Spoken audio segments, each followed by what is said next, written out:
جانے نہیں، کسی گھر میں صفائی نہیں ہے جی، اس کا تو کھانا ایسا ہے جی، صحیح بتا رہا ہوں. کئی ایسی فیملیاں ہیں جو کسی گھر میں جا کر پانی پینا پسند نہیں کرتی، کیونکہ ان کے معیار کے مطابق نہیں، ان کے اسٹیٹس ان کا جو بڑا ہائی لیول بنایا انہوں نے. حالانکہ اللہ کے نبی صلی اللہ علیہ وسلم اس بات سے منع نہیں.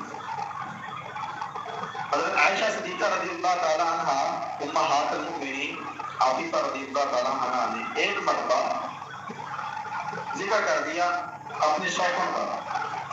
صفیہ رضی اللہ تعالیٰ عنہ قد کے حساب سے چھوٹی تھی، قد ان کا چھوٹا تھا، اور بتاؤ کسی حدیث سے انہوں نے کہا کہ صفیہ تو بس اتنی سی ہیں. کیا کہا؟ صفیہ تو بس اتنی سی ہیں. اللہ کے نبی محمد رسول اللہ صلی اللہ علیہ وسلم نے فرمایا کہ تم نے بہت بڑی بات کر دی. اگر اس بات کو سمندر میں ملا دیا جائے تو اس کا ذائقہ اور اس کا رنگ بدل جائے. اتنی بڑی بات کر دی. کیا ہمارے گھروں میں ایسی اس سے بڑی بڑی باتیں نہیں ہو رہی؟ اپنے دل پر ہاتھ رکھ کر بتائیں، ہو رہی ہیں. ہم خود اس میں شامل ہوتے ہیں. کسی اپنا کو ذکر ہو رہا ہے، کسی پتانوں کو ذکر ہو رہا ہے، کیا وجہ کیا ہے؟ اپنے آپ کو بہتر سمجھ رہے ہیں. ہم پتہ نہیں کیا 30 بار کھانا نہیں، کچھ نہیں. ہم کچھ نہیں ہے بھائی. آپ پوری کائنات میں سے آپ کی حیثیت کیا ہے؟ پوری کائنات میں آپ کی کیا حیثیت ہے؟ کچھ نہیں. ہم کچھ نہیں اللہ کے ہاں. اگر ایمان ہے تو سب کچھ ہے، ایمان نہیں تو کچھ بھی نہیں ہے. تو اللہ نے فرمایا کہ وَلَا نِسَاءٌ عَسَىٰ أَن يَكُنَّ خَيْرًا مِّنْهُنَّ، وہ عورتیں جن کا تم مذاق اڑا رہی ہو سکتا ہے کہ وہ تم سے بہتر ہو، تم سے بہتر ہو. وَلَا تَلْمِزُوا أَنفُسَكُمْ وَلَا تَنَابَزُوا بِالْأَلْقَابِ، اور ایک دوسرے پر الزام نہ لگایا کرو، ایک دوسرے کو برے لفظ سے نہ پکارا کرو. ہم کہہ دیتے ہیں نا اور نکاح کر ڈالیا اور ایسے جناب اور ڈالیا. یہ کیا بنایا ہم نے نا؟ یہ تکبر اور فخر کی باتیں ہیں، ہمیں چھوڑنی ہوگی. قد چھوٹا ہے اس کا، رنگ اس کا کالا ہے، یہ اس کی اپنی مانگ نہیں ہے. اس نے تو اللہ سے یہ نہیں کہا تھا زیادہ میرا قد چھوٹا کر رہا ہے. ہم بھی چھوٹے ہو سکتے تھے، ہم بھی چھوٹے ہو سکتے تھے، ہمارا رنگ بھی کالا ہو سکتا تھا، ہماری ناک موٹی ہو سکتی تھی، ہماری آنکھیں ضائع ہو سکتی تھی نا، ہمارے پاؤں نہیں ہو سکتے تھے. کچھ ہمارے ہاتھ نہ ہو تو کیا کریں؟ کس کو دوش دیں گے ہم؟ تو بھائی اس بنیاد پر لوگوں کو تانا دے رہے. تو اللہ نے فرمایا کہ وَلَا تَنَابَزُوا بِالْأَلْقَابِ بِئْسَ الِاسْمُ الْفُسُوقُ بَعْدَ الْإِيمَانِ، ایمان لانے کے بعد سب سے بڑی بری بات ہے یہ. اور اگر تم نے توبہ نہ کی وَلَمْ يَتُبْ فَأُولَٰئِكَ هُمُ الظَّالِمُونَ، اللہ فرماتا ہے اگر تم نے توبہ نہ کی تو یہ وہ ظالم ہے. ظالم ہے یہ لوگ. اللہ نے ان لوگوں کو ظالم ڈکلیئر کیا ہے کہ جو لوگ قوموں کے مذاق اڑاتے ہیں، جو عورتیں کسی قوم کا دوسری عورتوں کا مذاق اڑا رہی ہیں، برے لقب سے ان کو پکارا جا رہا ہے، جب تک وہ توبہ نہیں کریں گے تو اللہ کے یہاں وہ ظالم ہیں. پھر آگے اللہ نے فرمایا یا ایھا الذین آمنوا اجتنبوا کثیرا من الظن ان بعض الظن اثم ولا تجسسوا. یہ بڑی بات ہے. اے ایمان والو، بدگمانی نہ کیا. یا ایھا الذین آمنوا اجتنبوا کثیرا من الظن، اے ایمان والو بدگمانی سے بچ جاؤ، کہ وہ زیادہ بدگمانی یہ انسان کو گناہ کی طرف لے جاتی ہے. یہ گناہ ہوتے ہیں، زیادہ بدگمانی جو ہوتی ہے نا، بدگمانی بار بار کرنا یہ گناہ ہے. اللہ کے نبی صلی اللہ علیہ وسلم یہ فرمایا تھا کہ بدگمانی سے بچو. یہ سب سے بڑا جھوٹ ہے. ہمارے معاشرے میں بدگمانی عام ہے. کسی کو دیکھ لیا، اچھا یہ دودھ سے نکل رہا ہے، اللہ خیر کرے، یہ کرتا ہے، اس کا بات بنا رہے. اچھا یہ پیسے کہاں سے آ رہے ہیں؟ اسی میں لڑکا کو ہاتھ مارا ہوگا، اس کو بات بنا رہے ہیں. اپنی رائے بیان کر دی ہم نے، بیٹھے کھڑے اپنی رائے کام کر رہے ہیں. حرام کا نہیں ہے نا، حرام تو رہے گا نا، پیسہ آ گیا جی. طرح کی باتیں کر رہے. کیا وجہ کیا ہے؟ کس نے ہم کو اتھارٹی دی ہے؟ اللہ کے قرآن میں فرما رہے ہیں کہ یا ایھا الذین آمنوا اجتنبوا کثیرا من الظن ان بعض الظن اثم، کیونکہ بعض بدگمانیاں جو ہوتی ہیں نا وہ گناہ ہو. یہاں آپ کو ایک اور بات بتاؤں، بدگمانی کرنے سے بھی بچو اور بدگمانی ہونے سے بھی اپنے آپ کو بچاؤ۔ اللہ کے نبی صلی اللہ علیہ وسلم ایک مرتبہ رات کو آپ اعتکاف بیٹھے ہوئے تھے کہ آپ کی ازواج مطہرات آپ کو ملنے آئیں۔ اللہ کے نبی صلی اللہ علیہ وسلم کہ تم ٹھہرو، جلدی نہ کرو، تم کو گھر چھوڑ کر آتا ہوں۔ اور رات کا ٹائم تھا، اللہ کے نبی صلی اللہ علیہ وسلم اپنی زوجہ محترمہ کے ساتھ جا رہے ہیں اور دو انصاری صحابی وہ نکلتے ہیں، دیکھتے ہیں کہ کوئی بات نہیں کی، انہوں نے کوئی بات نہیں کی، لیکن محمد رسول اللہ صلی اللہ علیہ وسلم کہ ٹھہر جاؤ، یہ میری بیوی ہے۔ فرمایا یہ میری بیوی ہے۔ انہوں نے کہا سبحان اللہ، مطلب کہنے کا مقصد یہ تھا کہ ہم آپ کے بارے میں جو گمان کریں گے۔ رسول اللہ صلی اللہ علیہ وسلم کہ شیطان انسان کے خون کی طرح انسان کے اندر گردش کرتا ہے۔ بدگمانی ہو سکتی تھی نا، رات کا ٹائم ہے، نبی ہے جی، کہاں کیا چکر ہے، کون عورت ہے، کیا معاملہ ہے، کچھ بھی بات کر سکتے تھے، لیکن اس کو ختم فوراً کیا۔ تو جہاں بدگمانی کرنے سے اپنے آپ کو آپ نے بچانا ہے، وہاں سے اس بات کا بھی آپ نے خیال کرنا کہ کسی کو آپ موقع بھی نہ دیں، یہ بھی آپ کی ذمہ داری ہے۔ اور آگے اللہ فرمایا ولا تجسسوا، کسی کی ٹوک نہ لگ جائے کرو۔ تو بات ہو جاتی ہے نا، کہتا اچھا آپ دیکھنا میرے ساتھ کیا کرتی ہیں، آپ دیکھنا میرے ساتھ کیا کرتا ہوں، یہ پڑھا جائے گا، کب تک یہ بچے گا، یہ بھی پڑھا جائے گا، پکڑا جائے گا یہ، پھر ہم اس کی ٹوک میں لگ جاتے ہیں۔ عورت کی ٹوک کرے گی، مرد کی ٹوک کرے گی، مرد عورت کی ٹوک کرے گا، دیکھو جی کہاں جاتا ہے، کیا کرتا ہے، کہاں سے کیا آ رہا ہے، کون آ رہا ہے، کس کو فون کیا، کون آیا، گھر پہ کس وقت کس کا خامن نہیں تھا، کون یہ رات کے وقت کون آ گیا، طرح طرح کی باتیں۔ تو یہ پھر ہم جاسوسی کرتے رہتے ہیں۔ یہ بھی اللہ کے قرآن نے اسے منع کیا کہ ولا تجسسوا، جاسوسی نہ کیا کرو، ولا یغتب بعضکم بعضا، اور غیبت نہ کیا کرو۔ بعض کی ہم غیبتیں شروع کر دیتے ہیں۔ ہم جہاں پر چار جی بیٹھے ہوں نا، مرد ہوں، عورتیں ہوں، فیملی ہو، اس میں کہیں کسی نہ کسی کا تذکرہ چل ہی رہا ہوتا ہے، اور اس کو طلاق ہو گئی، اس کو بچہ نہیں ہوا جی، اس کا یہ قتل ہو گیا جی، اس کو مقدمہ بن گیا جی، اور کا ایکسیڈنٹ ہو گیا جی، وہ بس یہ کام ہی ہو جائے جی، یہ ہم کرتے ہیں، غیبت ہے یہ غیبت ہے۔ رسول اللہ صلی اللہ علیہ وسلم پوچھا گیا، صحیح بخاری سے مسلم میں ہے، آپ نے پوچھا کہ اتدرون ما الغیبہ، کیا تم جانتے ہو غیبت کیا چیز ہے؟ صحابہ نے کہا کہ اللہ تعالیٰ جانتا ہے اور رسول اللہ صلی اللہ علیہ وسلم جانتے ہیں۔ آپ نے فرمایا کہ غیبت یہ ہے کہ تم اپنے بھائی کا ذکر اس حالت میں کرو کہ وہ موجود نہیں ہے۔ صحابہ نے کہا کہ اگر ہم جو بات کر رہے ہیں وہ اس کے اندر موجود ہو تو پھر مطلب ہم یہ سمجھتے ہیں کہ میں جو بات کر رہا ہوں تو اس کے اندر آئے موجود ہے تو پھر بھی غیبت ہے۔ تو رسول اللہ یہ تو غیبت ہے، یہی تو غیبت ہے کہ جو اس کے اندر برائی موجود ہے، جو اس کے اندر ایک نقص ہے، ایک بے عملی ہے، برائی موجود ہے، تبھی تو غیبت ہے یہ۔ اور اگر اس کے اندر وہ موجود ہی نہیں ہے تو یہ تو بہتان ہو گیا، وہ تو بہتان ہوتا ہے، غیبت نہیں ہوتی۔ بعض لوگ کہتے ہیں کہ یہ میں تو اس کے منہ میں بات کر لوں گا، یہ غیبت نہیں ہوتی تھی۔ کس نے کہا یہ غیبت نہیں ہوتی؟ پڑھے قرآن مجید پڑھے، اللہ تعالیٰ قرآن میں فرماتا ہے بسم اللہ الرحمن الرحیم ویل لکل ہمزہ لمزہ، خرابی ہے ان کے لیے جو منہ پر منہ بھی برا کہتے ہیں، منہ پر سامنے بیٹھ کے بات کریں گے۔ اور میں تو ڈرتا ہوں آپ سے، مجھے کوئی ڈر نہیں کسی کا، کیوں نہیں ڈر بھائی؟ آپ کو اللہ کا ڈر ہونا چاہیے۔ ہم جو بات کیا کرتے ہیں مجھے کسی کا ڈر نہیں ہے، مطلب ہم اتنے لاپرواہ ہو گئے ہیں، اتنے نڈر ہو گئے ہیں ہم کہ ہمیں ڈر ہی نہیں کسی کا۔ کیا صحابہ کرام تو اللہ سے ڈرتے تھے، ہم کہتے ہیں ڈر ہی نہیں کسی کا، کیوں بھی ڈر نہیں آپ کو؟ تو منہ کے سامنے بھی برائی کرنا یہ بھی غیبت ہے، پیٹھ پیچھے بات کرنا یہ بھی غیبت ہے۔ تو غیبت سے بھی اپنے آپ کو بچائیں۔ غیبت کے بارے میں اللہ نے قرآن فرمایا اَيُحِبُّ أَحَدُكُمْ أَن يَأْكُلَ لَحْمَ أَخِيهِ مَيْتًا فَكَرِهْتُمْ، کیا تم میں سے کوئی بندہ یہ بات پسند کرتا ہے کہ اپنے مرے ہوئے بھائی کا گوشت کا، مرے بھائی یقیناً تم کراہت کرو گے، تم ناپسند کرو گے، تم کو برا لگے گا۔ تو یہ تو غیبت ہے کہ ہم جو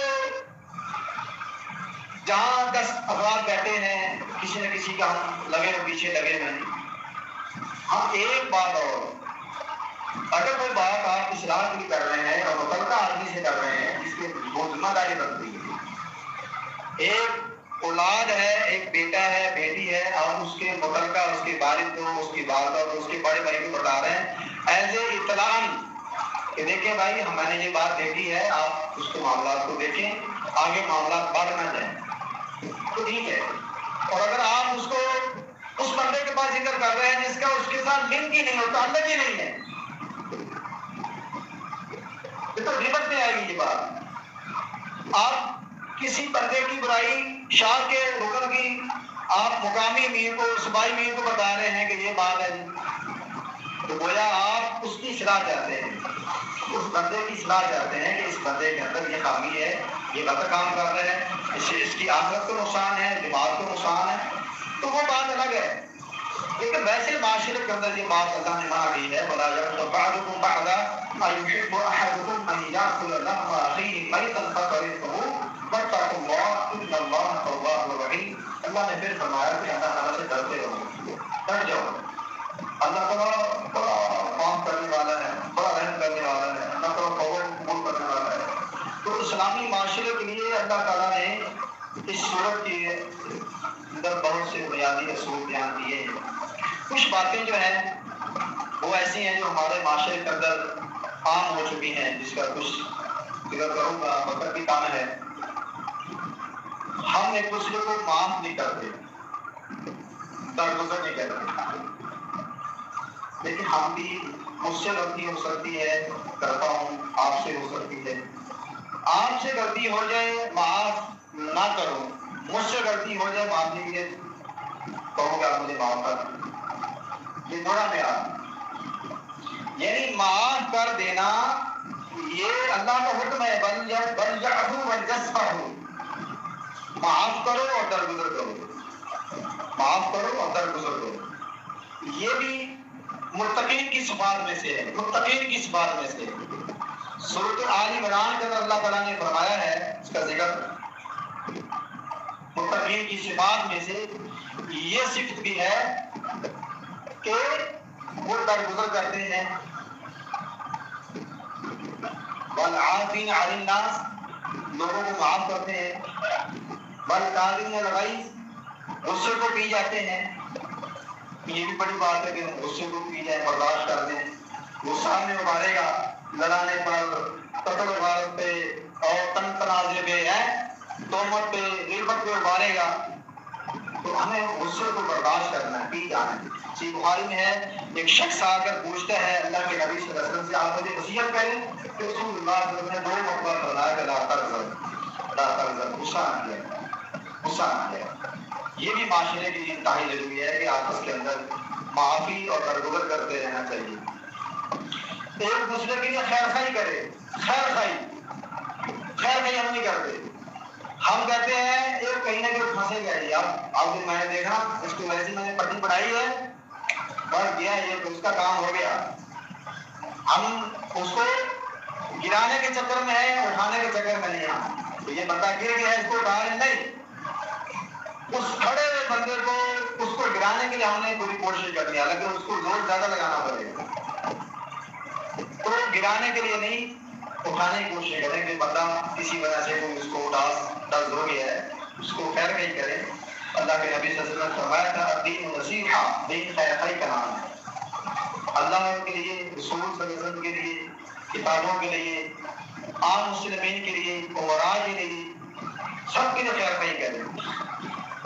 معاشرے کے اندر بلا وجہ، بلا تحقیق افواہیں نہ پھیلائیں، ایسی کو بات کر دیں، ہم مسئلہ سے اور وہ بس میں نے سنے تھا پڑھے تھوڑی، ایک ایسی بات جس کا سر کوئی نہیں ہے، وجود ہی نہیں اس کا، وہ بات پھیلا دی، بتا دی، اور وہ آگے بات پھیلتی، آج ہمارے پاس جس موبائل موجود ہیں، بس ایک کلک کی ضرورت ہوتی ہے، وہ میسج کہیں سے کہیں اور پتہ نہیں کتنے ہزاروں لاکھوں میں چلا جاتا ہے، ایک میسج کیا، یہ بھی ہے، اس کو آپ اچھے کاموں کے اندر یوٹیلائز کریں، اچھے کاموں کے لیے، تو یہ آپ کے لیے بڑی زبردست چیز ہے، اور اگر برے کاموں کے لیے آپ نے اس کو چوز کیا ہوا ہے تو سمجھیں آپ اپنے آخرت کی زندگی کو تباہ کرنے کے لیے آپ نے یہ رکھا ہوا ہے۔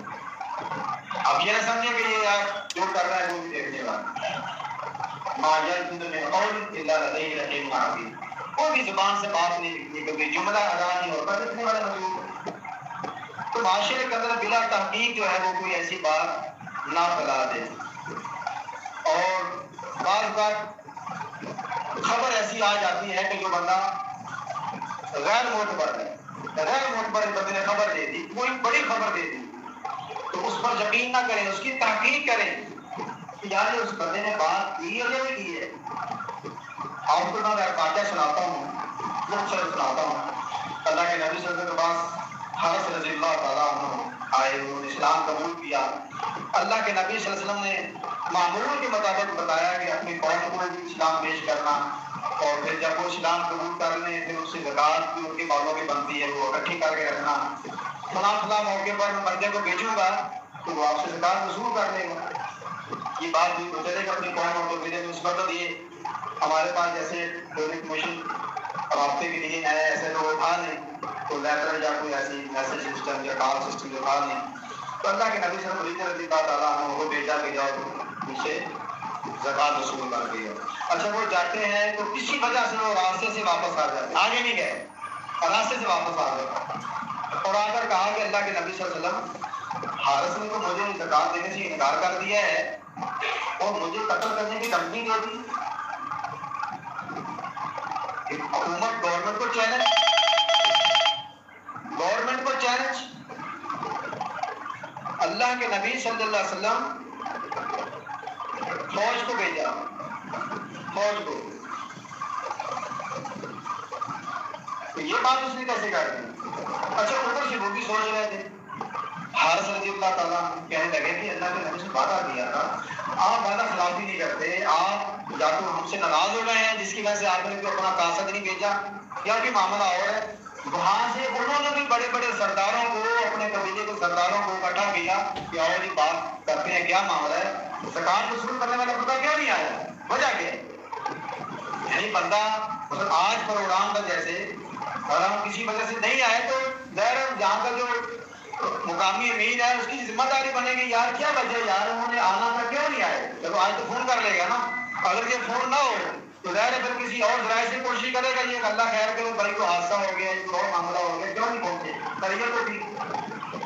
خیر یہ اللہ کے نبی صلی اللہ علیہ وسلم نے ادھر سے اپنا ایک قافلہ روانہ کر دیا، فوج کا دستہ بھیجا کہ مطلب اس نے مطلب جہاں تو زکوٰۃ کے لیے وہ کہہ رہے تھے وہ تو زکوٰۃ ہم دوں گے، اور آپ کو اپنا قاصد بھیجنا، جب میں نے قاصد بھیجا تو وہ اس کو زکوٰۃ بھی دینے سے انکار کر دیا اور پھر قتل کرنے کے لیے تیار ہو گیا۔ اسٹیٹس کو یعنی اسٹیٹ کے سامنے جب آپ کھڑے ہوں گے تو پھر اسٹیٹ جو ہے اس کی ذمہ داری ہے کہ وہ آپ کو چھوڑے گی نہیں، آپ کو جب آپ گورنمنٹ کے سامنے آپ کھڑے ہوئے ہیں ایسے آنکھیں دکھائیں گے پھر چھوڑے گی نہیں وہ آپ۔ وہاں سے وہ قافلہ لے کر نکلے حارث رضی اللہ تعالیٰ عنہ، ادھر سے وہ لشکر آیا جو اللہ کے نبی صلی اللہ علیہ وسلم نے بھیجا۔ راستے میں ان کی ملاقات جہاں پر ہوئی ہے، انہوں نے کہا کہ اے حارث تم نے زکوٰۃ دینے سے انکار کر دیا اور تم نے اللہ کے نبی صلی اللہ علیہ وسلم قاصد کو قتل کرنے کے لیے دھمکی دی ہے۔ انہوں نے کہا کہ اللہ کی قسم جس نے اللہ کے نبی صلی اللہ علیہ وسلم کو حق کے ساتھ نازل کیا ہے، میرے پاس کوئی قاصد نہیں آیا، میرے پاس کوئی قاصد نہیں آیا۔ اچھا اگر یہ بات نہ ہوتی تو آمنے سامنے دو فوجیں ہو گئی تھی، کتنی خون خرابہ، کتنی قتل و غارت ہونی تھی، اس کا اندازہ نہیں تھا مجھے۔ یہ بات جب ٹیم ہونے کے پھر وہ اللہ کے نبی صلی اللہ علیہ وسلم کے پاس پہنچے تو اللہ کے نبی صلی اللہ علیہ وسلم نے بتایا کہ حارث تم نے زکوٰۃ دینے سے انکار کر دیا اور میرے نمائندے کو، میرے قاصد کو تم نے قتل کرنے کی دھمکی دی ہے۔ انہوں نے وہی بات کی کہ اس ذات کی قسم جس نے آپ کو حق کے ساتھ نازل کیا ہے، میرے پاس آپ کا کوئی قاصد نہیں ہے۔ جب اس بندے کو پوچھا گیا، ولید رضی اللہ تعالیٰ عنہ کو پوچھا گیا کہ ہاں بھائی، تو اس نے کہا اللہ کے نبی صلی اللہ علیہ وسلم میں کسی وجہ سے ڈر کی وجہ سے واپس آ گیا، میں تو آگے گیا ہی نہیں تھا، تو یہ بات انہوں نے ایسے کر دی۔ تو اللہ نے قرآن کے اندر اس کا ذکر کر دیا، یا ایھا الذین آمنوا ان جاءکم فاسق بنبأ فتبینوا، اگر تمہارے پاس کوئی فاسق کو خبر لے کر آ جاتا ہے تو تم اس کی تحقیق کرو، بغیر تحقیق کے کوئی اپنی رائے نہ قائم کر دو کہ چلو یہ اچھا اس نے یہ بات کی، اچھا دیکھو آپ کیا کرتا ہوں، نہیں، تحقیق کرو۔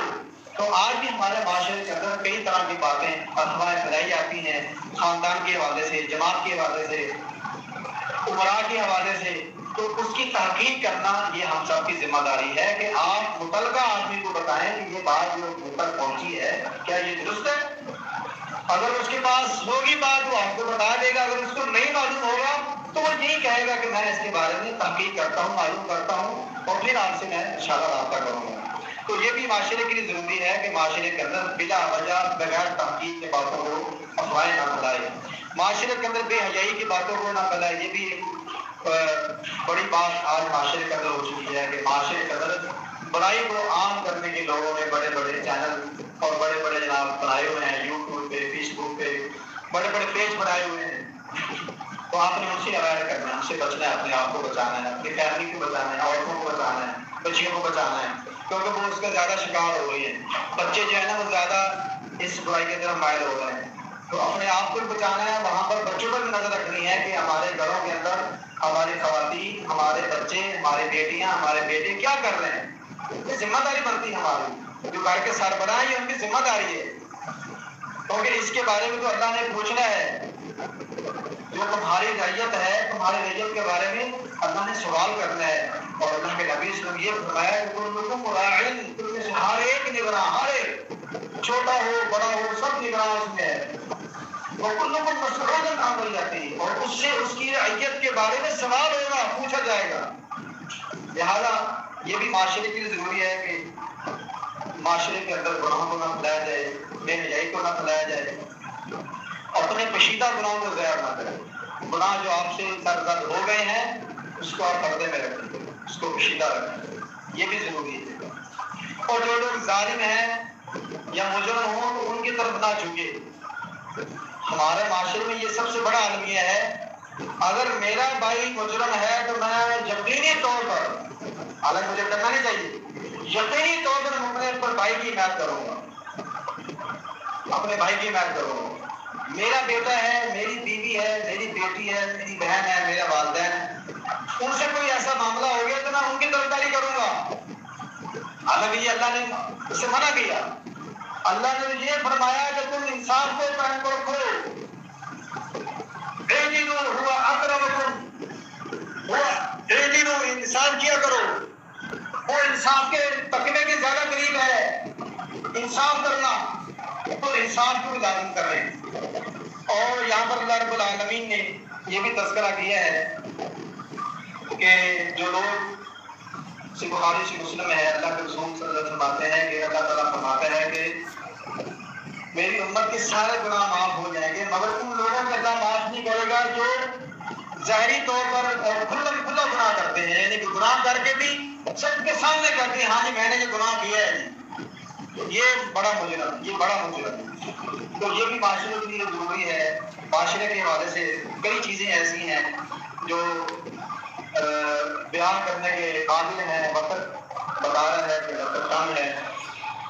ہمیں چاہیے کہ ہم معاشرے کے حوالے سے منہاج المسلمین کے اندر بھی ایک بڑا مضمون تحریر ہے، اور اس کی تفسیر کے لیے آپ سورۃ الحجرات کی تلاوت، اس کی تفسیر پڑھیں، آپ کو معلوم ہو جائے گا کہ معاشرے کے لیے، اسلامی معاشرے کے لیے وہ بنیادی اصول کیا ہیں، وہ بنیادی چیزیں کیا ہیں۔ جب ہم اس کو اپنے گھر کے اندر اس کو اپلائی کریں گے، اپنے آپ پر اپلائی کریں گے، تو انشاءاللہ اس کے بہتر سے بہتر نتائج آئیں گے۔ اللہ مجھے بھی آپ کو بھی جو ہمارے اندر خامیاں ہیں، کوتاہیاں ہیں، اللہ اس کو دور فرمائے، اللہ ہماری اصلاح فرما دے، اللہ تعالیٰ ہمیں معاف کرے، ہمارے اندر جتنے بھی عیب چھپے ہیں اللہ اس پر پردہ رکھے۔ یہ بھی معاشرے کے لیے ضروری ہے۔ اللہ کے نبی صلی اللہ علیہ وسلم نے فرمایا تھا، کسی مسلم میں ہے کہ جو بندہ کسی مسلم کی پردہ پوشی کرتا ہے اللہ تعالیٰ قیامت کے روز اس کی پردہ پوشی کرے۔ تو ہمیں بھی چاہیے کہ ہم بھی بطور انسان اپنی ذمہ داری کا احساس کریں، اپنی ذمہ داری کو قبول کریں، اپنے حصے کا جو ہے نا وہ چراغ جلائیں، اپنے حصے کا ہم نے کام کرنا ہے۔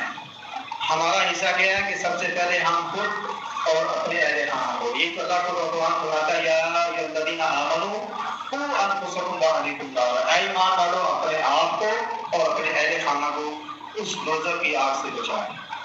اللہ تعالیٰ ہم کو توفیق دے۔ ماشاء اللہ، جزاک اللہ خیرہ۔ یہ تھے قاری سمیع اللہ صاحب، خطیب پاکستان، جناب فیصل آباد۔